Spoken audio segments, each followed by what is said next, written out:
Crítica comentada mais uma vez aqui pra vocês, e dessa vez A Fuga das Galinhas 2, esse filme que é lacrate, né? Não é isso que a galera gosta de chamar? O filme comunista! Comunista! Fuga das Galinhas 2. Vamos conversar sobre isso? Esse que é hoje um dos filmes favoritos da minha filha, que assim, brilhantemente, já tinha assistido ao primeiro filme, e que brilhantemente, ao assistir ao primeiro filme, associou o primeiro filme como A Fuga das Galinhas de Noite. E o Fuga das Galinhas 2 como Fuga das Galinhas de Manhã. Então, olha só o centro estético da criança. A criança percebeu que Fuga das Galinhas 1 se passava majoritariamente de noite. Quando não de noite, de manhã é uma parada mais acinzentada. E o Fuga das Galinhas 2, majoritariamente de manhã. Então ela chama o Fuga das Galinhas 1 de Fuga das Galinhas de noite e o Fuga das Galinhas 2 de Fuga das Galinhas de manhã. Olha só, ela tem 3 anos, gente. E já tem essa percepção estética. Ela já tem noção do que é o belo. Né? Mel, tua boca tem mel. Mas vamos lá.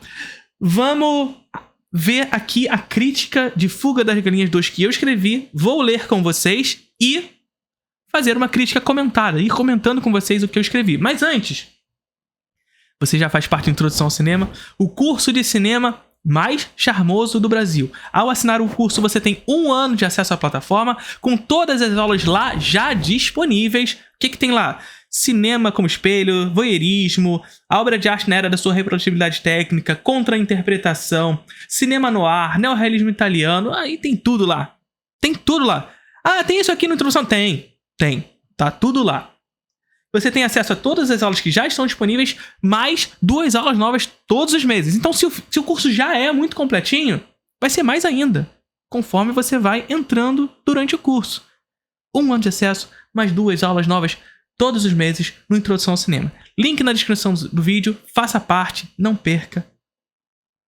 Você vai se arrepender se você não fizer. Tá escutando o que eu tô falando, né? Então se inscreva. Vamos! A Fuga das Galinhas. Aqui nós vemos as estrelinhas, né? 3,5 estrelas, mas assim, mais uma vez, como eu disse lá na nossa crítica comentada de Godzilla Minus One, foda-se as estrelas, porque quem gosta de estrela é astrólogo e o astrólogo está morto. Vamos!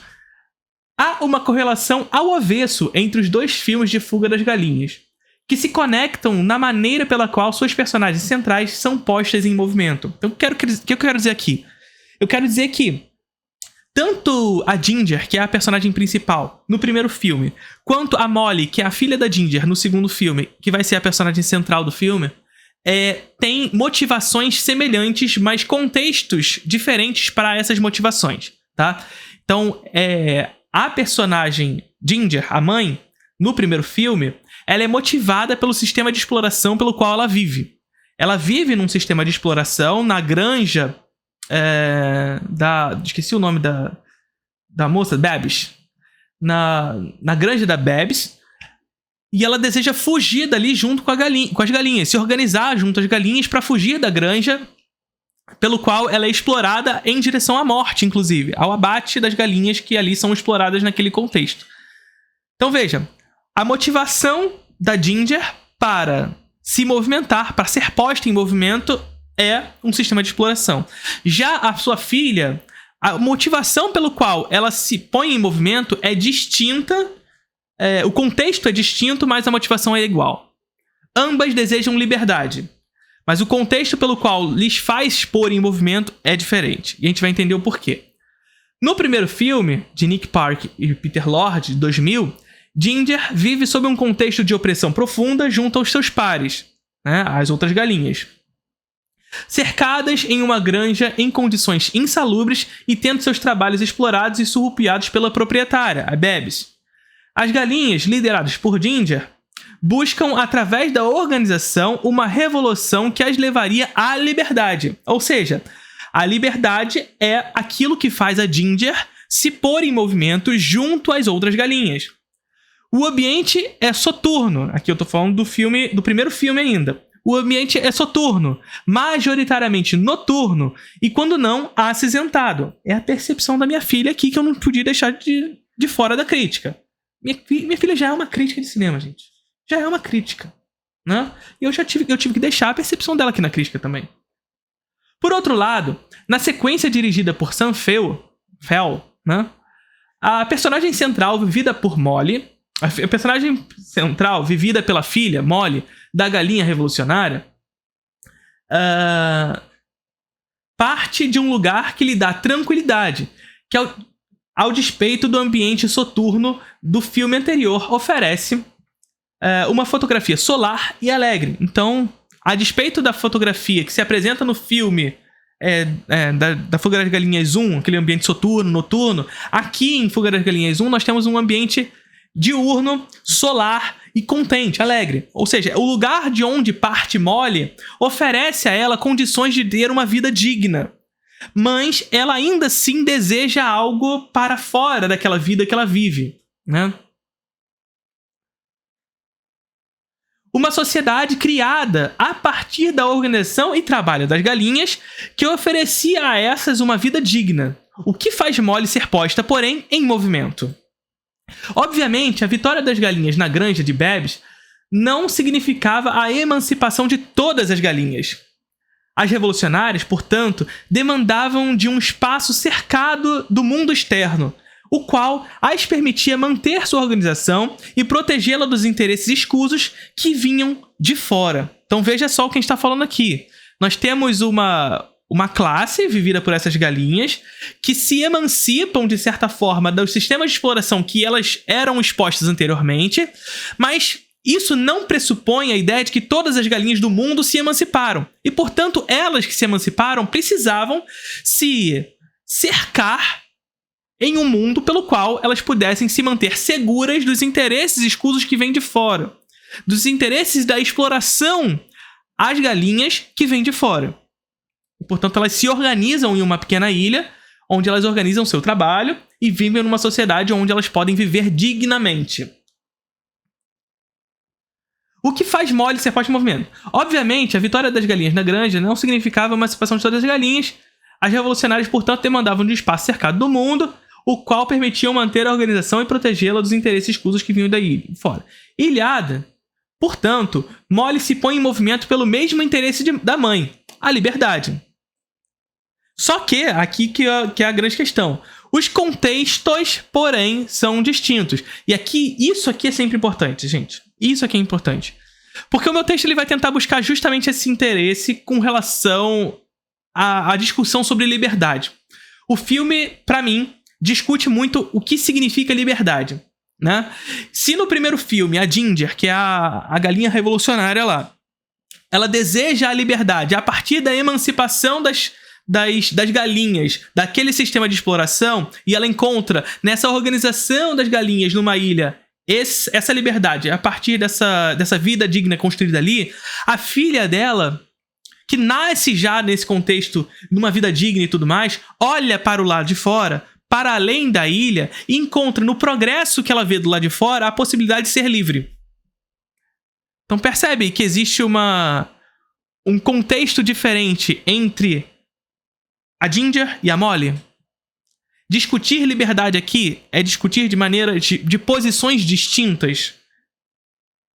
Mas olha só como o filme vai discutir a questão da liberdade. Continuemos.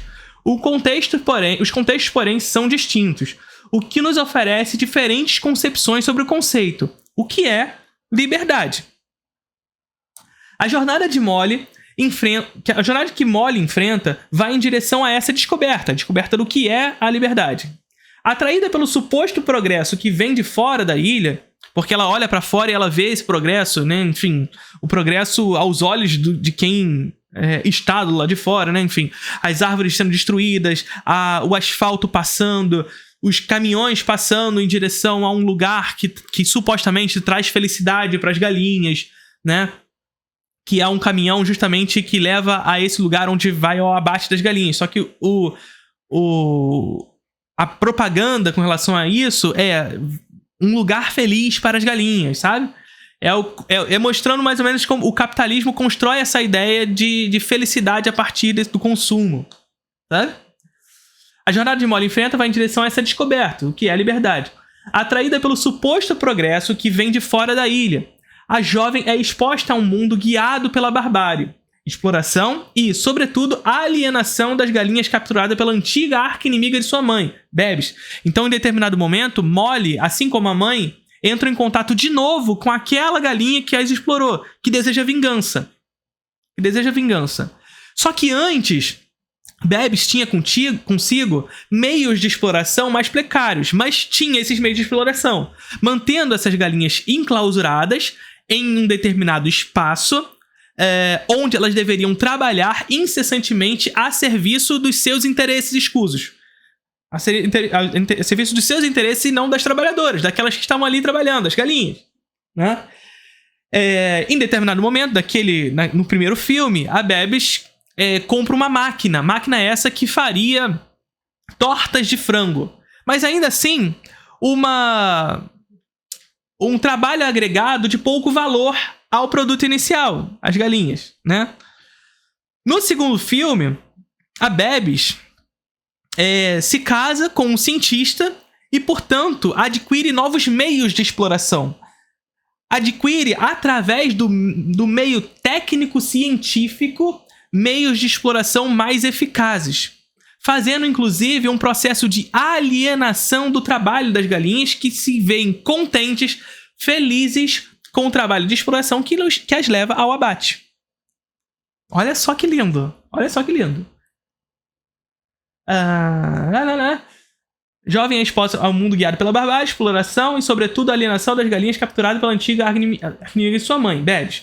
O progresso técnico-científico pelo qual a arqui-inimiga, ou a vilã do filme, adquire através da ciência e, portanto, dos meios, da detenção dos meios de exploração,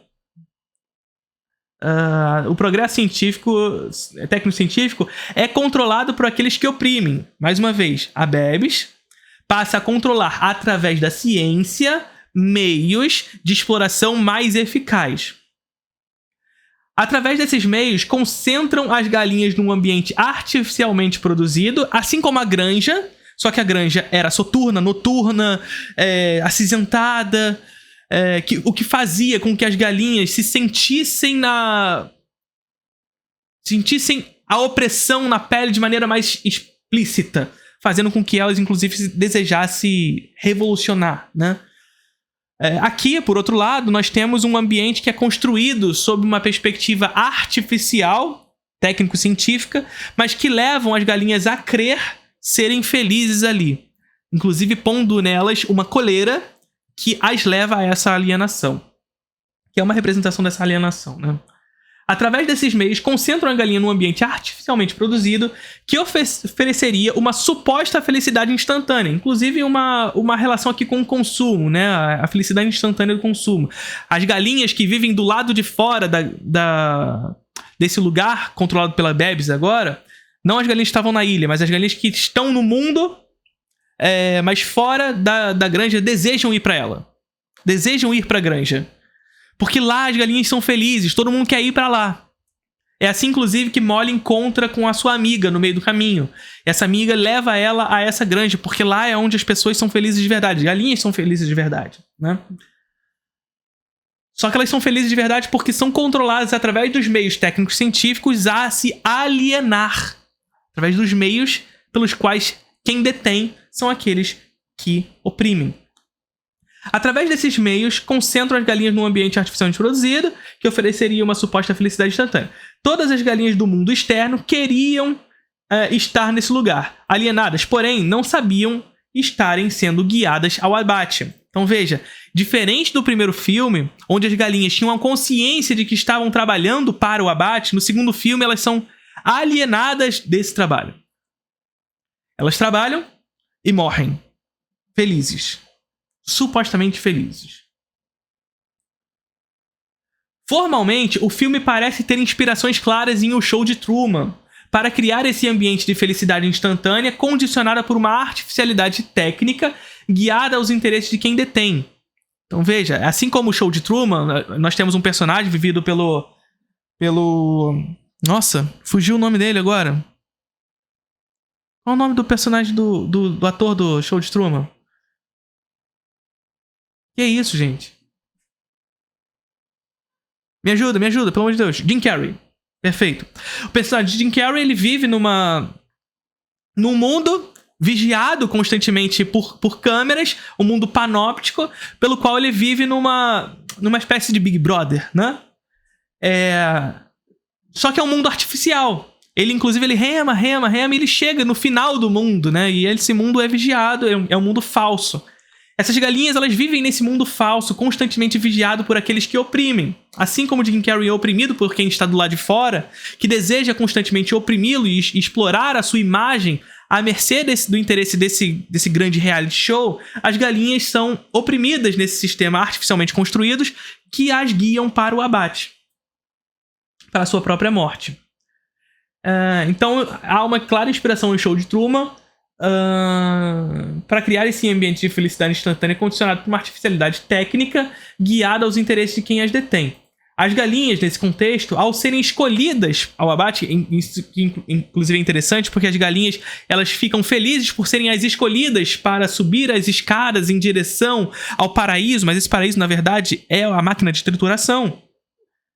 Ao serem escolhidas ao abate, parecem se movimentar tal como os trabalhadores do mundo inferior em Metrópolis. Se vocês lembram de Metrópolis, os trabalhadores eles andam de cabeça baixa e marcham de maneira homogênea, um do lado do outro, sem personalidade.